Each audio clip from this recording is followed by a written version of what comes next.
What is up, ladies and gentlemen? My name is Tyler from POV Drives, bringing you yet another video here on a brand spanking new car. This, of course, is the 2022 Alfa Romeo Giulia Sprint. And this is a pretty bare bones car, so we'll get to see what a base model Giulia looks like. Now, throughout this video, I'm going to take a walk around the outside, point out some key features. We'll then open the hood, see what it looks like under there, and discuss some powertrain options. We'll make our way onto the cargo area with the trunk, and then we'll move on into the interior, starting with the rear seats, and finally making our way forward to the front seats. But you're going to want to stick around because I'm going to strap this GoPro on my head, and we're going to take this car for a quick test drive, and we'll let you know just what it is like to drive one of these things. And before we get into the features, I'd like to give a huge thanks to Valenti Alfa Romeo of Hartford, Connecticut. Without these guys, I wouldn't be able to make this video. We'll start off out front with the headlamps, which are HID units for both high and low beams, but you have LED daytime running lights and LED turn signals. Up front, you also have parking sensors that span the bumper. The nice triangular Alfa Romeo grille with the emblem. Pretty large air intakes to either side too of the emblem there.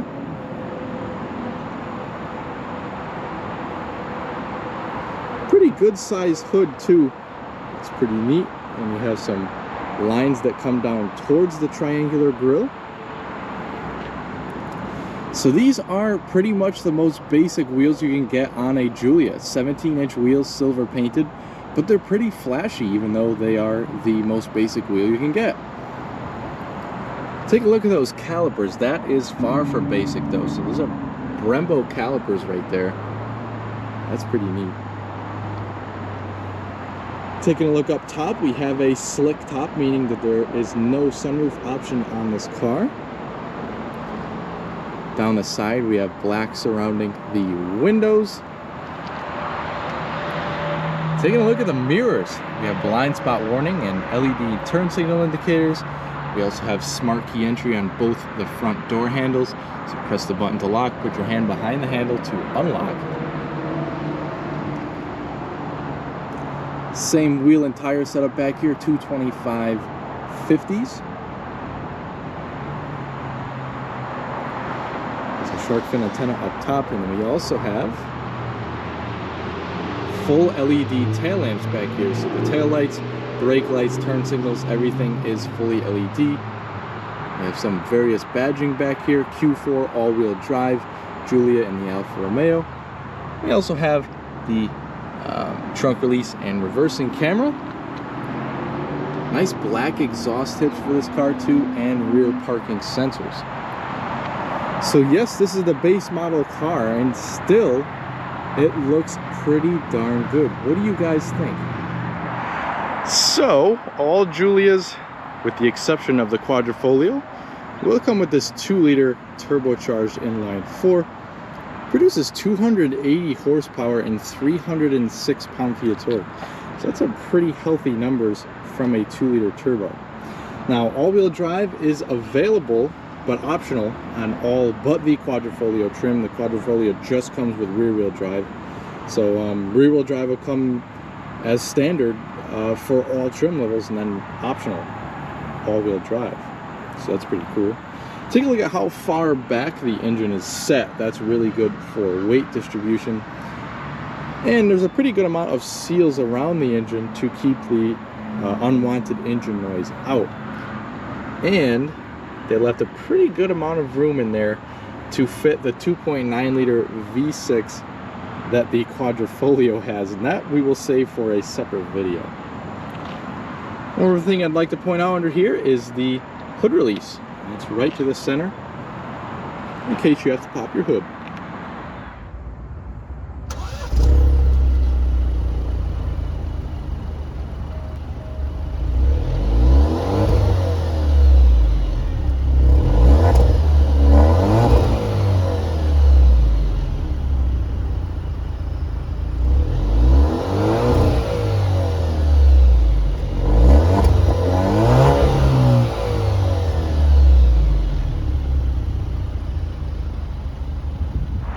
So there are a few ways to gain access to the trunk. If we double tap on the key fob, I think that's the easiest way. It'll pop right open for you. And once it's open, take a look at how wide of an area you have to fit your cargo in there. So that's pretty good. Once it's open, there's a decent amount of space in here. Everything's all carpeted and lined very nicely. You have the releases for the rear seats. As you can see, they fold down for extra cargo room. You have a little storage bucket to that side, carpeted floor mats and other accessories that are in here. If you open up the tray right here, you'll have a inflator kit for the tires in case you have a flat tire, and the battery is also back there for a little bit better weight distribution. Close the trunk. We have two handles to either side.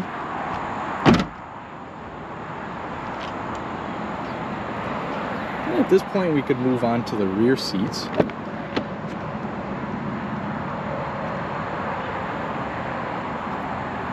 Materials back here are pretty nice. You have this nice grained sort of synthetic leather. You have leather down here, and then a hard touch with the little cup holder down there, a little bottle holder, and a couple of speakers on the door. 8 total speakers for this base car, so that's pretty cool. Some neat little trim with the door handle, lock button, and window switch. These rear seats are pretty much as close to a bucket seat that you can get in the rear. They're very, very supportive. Take a look down here. So you kind of just slide into these seats, sink right in. Nice detail to them too. You have some contrast stitching. Nice little headrest there. You can also see this tab right here. You pull that. That is where just the center pass-through opens. Once you close that, you also have access to a fold-down armrest with cup holders.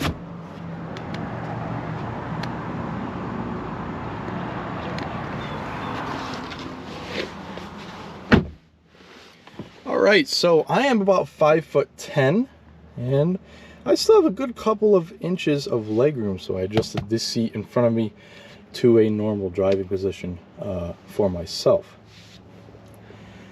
So the two outer passengers will be pretty comfy back here. However, the center passenger, I don't know. This is a pretty large drivetrain home. You know, if you have to get someone back here in a pinch, you definitely can, but will they be comfortable on longer journeys? Probably not. A couple of air vents back here, heated rear seats, and 2 chargers USB. We have grab handles, coat hooks up top, and LED lights.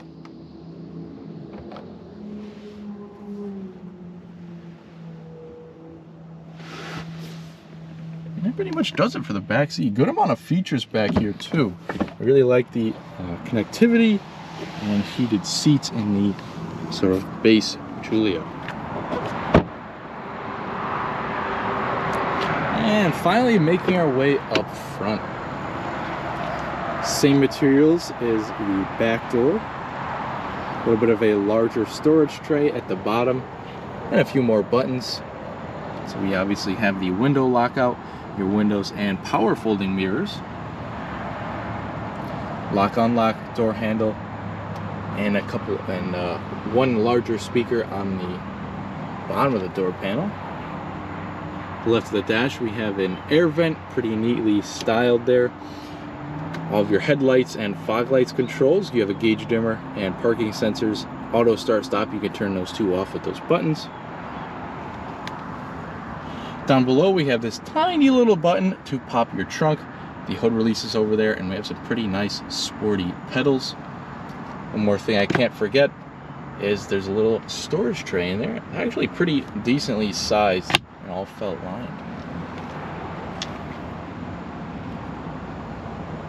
So we have the normal seats here, so the sort of comfort style seats. Very nice soft leather, contrast stitching of course, and fully powered 4-way lumbar and 3-person memory. So that's pretty awesome. We have some pretty surprising features in this base Giulia.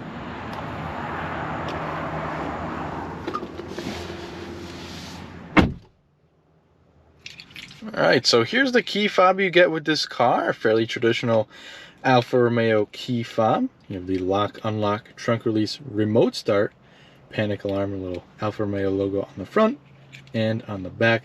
You see his little rib portion onto either side. You pinch that, slide the key back, and there's a physical key on the inside in case your key fob battery dies. Give you a cool little spot to put it there too. Of course, the ignition is on the steering wheel. And it'll start right up.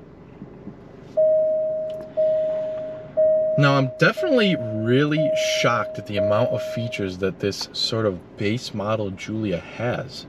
It's just a crazy amount. I really didn't think it would come this loaded. But anyways, we'll start off here with this steering wheel. Very soft leather, extremely comfortable grip right here. Probably one of the best steering wheels to hold in your hand at this position. But as far as features go on here, adaptive cruise control, which is awesome. You can set your distance right there. Obviously the start stop button.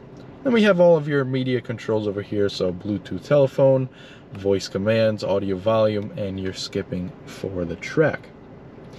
Now behind the steering wheel, we have these very large mounted to the column, which is the way I actually like it, paddle shifters. So definitely real metal, has a great feeling when you click it into gear. And just a really nice paddle shifter design. Just behind that too, we have the stalk for the turn signals and high beams. There's also a button at the end where my middle finger is for the lane keep assist, so you can turn that feature on and off with that button. We also have a couple of things on this knob here, so this is your wipers. And then we also have another button right here at the end to configure the menu in the center. And that brings me to the gauge cluster. Very nice analog gauges. An LCD screen, like a full digital gauge cluster, is not available yet on any of the Alfa Romeos, I believe, except for the 4C, obviously. But this is what we get, and it's a very classy looking set of analog gauges. I really like them. In a world where everything's going digital, it's pretty refreshing and nice to see a set of real gauges. Temperature gauge off to the side, tachometer, the center screen, and we also have the speedometer and fuel gauge off to the right. But again, using the little button at the end of the stalk, we can go through a couple of different screens that you get in the center. So we have sort of trip A, trip B, and you could bring that up with a different menu in the infotainment screen. We have fuel economy real time, and then it kind of goes to a driver's assistance screen. So as you can see, there's a couple of lanes over there and here, and that'll light up rather when the lane keeping assist is active. If we move back over, we have a digital speedometer, and there's sort of different things that you go into the MMI sort of screen there and configure the different quadrants. So there's a few different things you could play around with in there. You also have sort of like a fuel economy bar at the bottom at all times, and the lane keep assist menu right up there. Upper dash is a soft to the touch material and has a pretty interesting grain to it. And that takes me down to our center screen. Now, like in the Stelvio that we just did a video on, it's not the biggest screen in the world, but it definitely looks very nice and streamlined, goes along with the dash very nicely. This is pretty much your home screen. Now, it's both a touch screen, and you can also configure the screen with this rotary dial and the 2 buttons to either side. So that's pretty cool that they give you the option there. This is your audio screen. You have the skip and everything for the next track. Your presets are down bottom, and you can change the source right there. We'll just do a really quick overview of this screen here, since I don't want to take up too much of your time. Built-in navigation, so this is again going with the really cool features of this car. Yeah, so this car has built-in navigation. It's pretty much just a base Sprint Giulia. You of course have Apple CarPlay, Android Auto, and you can also get navigation through there. Have a phone screen right there.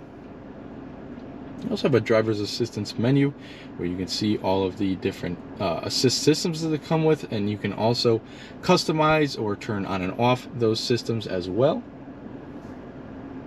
So that's really cool. Automatic high beams. This car is just loaded with all kinds of stuff. This is pretty cool here too, that you can customize the climate control, not only through the screen, but you also have physical control. So I like that they give you the option to do that. We have the temperatures on the sliders to either side, and where you want the air to come out, and then fan speed on the bottom. You can also turn on your heated seats, heated steering wheel from that screen as well. Moving over, we also have performance pages, which is pretty awesome. You can see you have the oil pressure, boost pressure, all that good stuff in there, kind of where your all-wheel drive torque split is coming from. As you can see, you know, when the car needs the front wheels to be turning in tandem with the rear, it will. But primarily, this is a rear-wheel drive vehicle. You could also see real-time torque. So if I press on the gas pedal a little bit, you can see that go up immediately. We also have vehicle information that has to do with maintenance and things like that. We can also go down like so on a few of the different menus here. That's pretty neat. You have connected services, and then also your settings, so we can go quickly through those as well, so you can see what you could customize.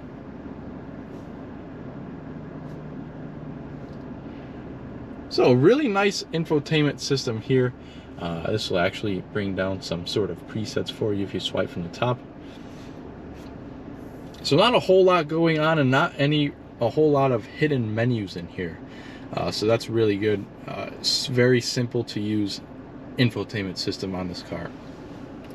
We have some air vents, and in between we have the four-way flashers. We also have the physical climate control, so temperatures to either side, fan speed in the center, and where you want the air to come out right here, and that'll show up on the gauge cluster. So when I press that button there, it'll kind of come up on the bottom and show you where the air is going to come out. Defrosters to either side, heated seats to either side, and the heated steering wheel. I have a USB and 12-volt power outlet. A nice little storage tray up here to put loose change or something like that. A couple of cup holders, and it's pretty nice trim down here. So it's kind of like a textured plastic, but it's way better than having the whole thing to be like a gloss black where it gets all fingerprints and stuff. This car is just enough gloss black to make it look very nice, but also enough so that the fingerprints aren't everywhere and it gets all dirty. Electronic parking brake right over here. 8-speed ZF torque converter transmission for all Giulias. We can basically put it down into drive, switch over to the manual mode, go up and down, or we can also use the paddle shifters, of course. We have up into neutral and up into reverse as well. Decent backup camera. It's a little bit of a grainy view, but it works just fine. It also has the guidance lines that you could turn. And to put it into the park, just press the P. Nice little place to put your key while you're driving, and check it out. The little tricolor Italian flag there. That's pretty cool attention to detail. 3 sort of circular knobs here, and this one has to do with your driving mode. So you have dynamic, natural, and advanced efficiency. They're pretty self-explanatory. With the volume knob over here, also doubles as a skip for your different tracks or different radio stations. You can also press it down and just turn the radio right off. We also have this rotary dial, so I kind of show you how it works. You turn the dial like so, it goes between the different menus, and when you press down, that's for select. So that's pretty much all there is to it. Nice center console, which you open that up. We have a little bit of storage in there, some more connections, so USB Type-C, and auxiliary. We also have this little pad right here. You can slide your mobile device in, and it will wirelessly charge. Some more of that pretty cool looking trim here. We have a lockable glove box that folds down. It's all felt lined, and you can see there's a pretty good amount of space in there. It's all lit up in there too. Auto dimming mirror. You have the button right there to turn the auto dimming on or off if you'd like. And that brings me up to the center stacks. There's a couple things up here I wanted to point out. LED reading lights up here, some different SOS controls, and a full black headliner. Now again, as you saw from the outside, this car is what I like to call a slick top, so it doesn't have the optional sunroof. I believe the sunroof is just about a $1,300 option, but it's a really nice setup if you do get it. So you get a separate front pane from the rear, and the rear has their own shade, and the front shade is all powered.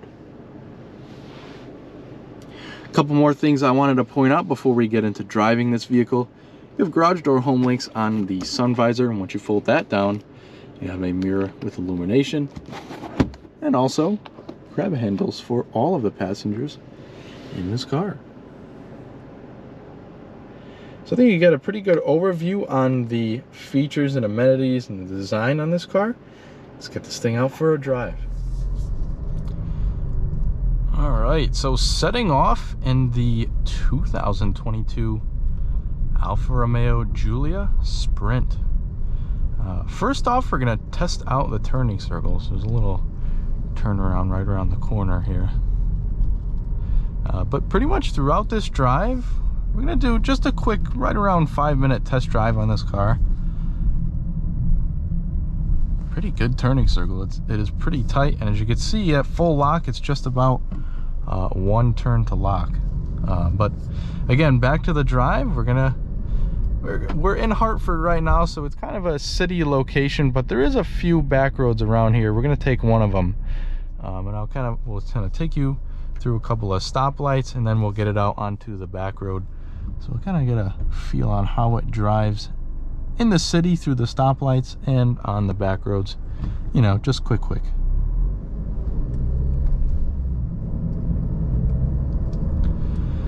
So with these 17-inch wheels that are on this car, it's going to be a pretty comfortable ride, and I can tell you that right now.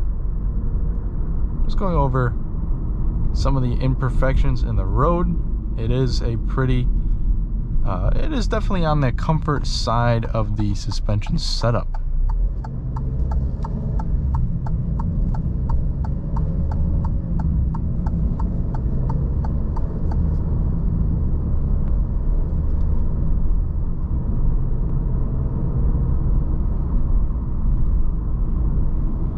So yeah, but about 40, it's pretty quiet in here. Steering has a great ratio to it, and once you put it into dynamic mode, it tightens up a bit, so you have a little bit more of a firmer steering feel.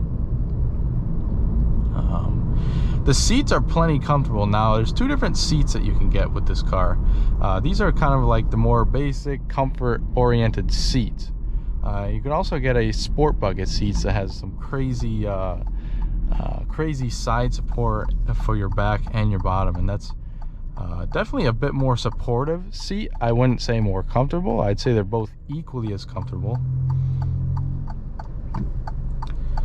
As we get going again, one more thing I'd like to talk about is the engine. So of course, 2-liter turbocharged inline 4, 280 horsepower is pretty good figure for a 2-liter.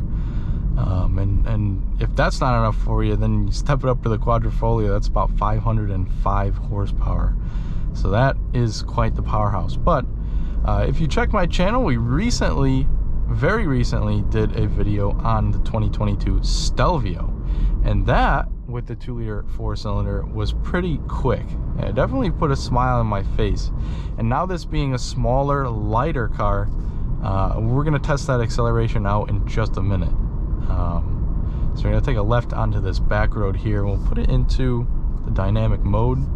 As you can see, the revs automatically popped up, and it's automatically shifting for me. Now I'll give this guy some room, get up to about 25, and we'll see how the transmission reacts.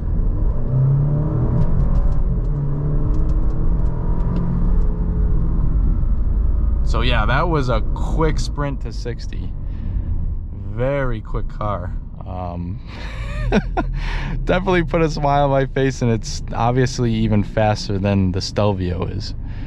So that's pretty cool. I mean, you have a corner coming up here. good mid-range power too.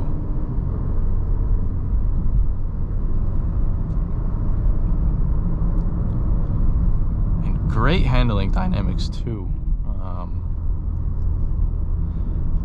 Now if you got the bigger wheels, yeah, I think it's 19 or maybe 20-inch wheels for this car, and you also got the adaptive suspension and everything, this car is a handling pro. But even this one in the base form does really well in the handling department and obviously acceleration. So things that I like about this car, there's quite a few things. Now this one being the Sprint without any other option groups is the base model for this car besides having the all-wheel drive system. So unbelievable amount of features in this car. Really wasn't expecting it, and I've said that a few times during this video, but I'm still pretty shocked at the amount of features. So that's the first thing. Features is the key item that I really like on this car. Second is the acceleration. Just a fast car. And this transmission does a pretty well job of handling that power. Obviously a ZF transmission, you can't go wrong with it. And third thing I would have to say is the comfort. Now the range of motion for these seats is pretty good. You can get pretty low down in the tracks on the seats, and there's also quite a bit of lumbar movement, so that's pretty good on this car too. But to wrap up, I hope you have enjoyed this Giulia just as much as I have. I also hope you stay with us here at Tide Drives. Make sure to subscribe and like this video.